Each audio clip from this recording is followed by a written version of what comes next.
There are moments in an artist's life when everything changes, sometimes all at once. For Dion DiMucci, that moment arrived in 1968, for a song that didn't sound like rock and roll at all.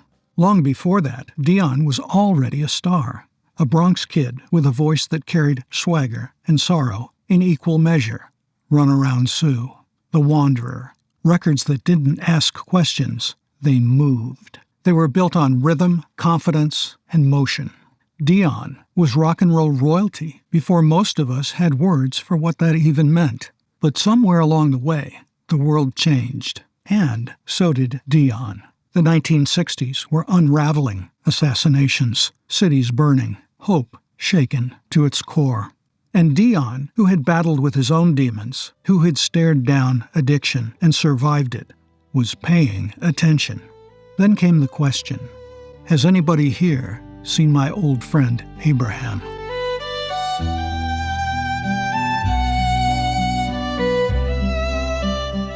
Can you tell me where he's gone?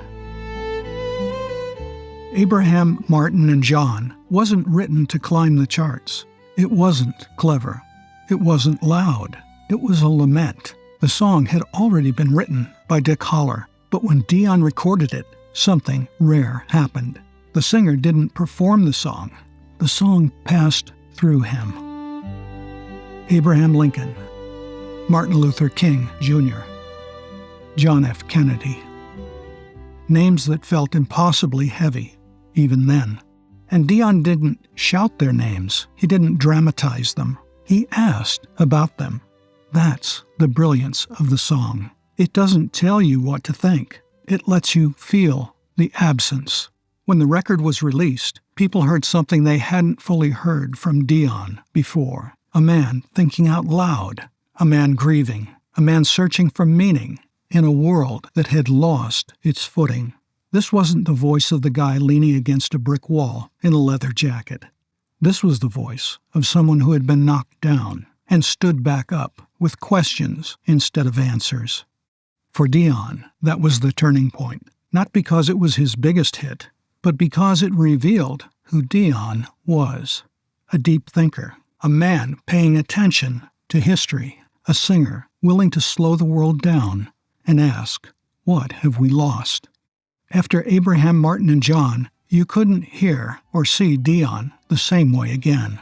The swagger was still there, but now it carried weight, experience, perspective. It's the moment his work stopped being just entertainment and became something else entirely. A reflection, a reckoning, an act of quiet respect for heroes who did not get to grow old. And here's the quiet miracle of it all. The song asks if anyone has seen our old friends, the ones who did change the world and then slipped into memory. The answer, of course, is no. The singer is still here, still singing, still thinking, still asking questions that matter.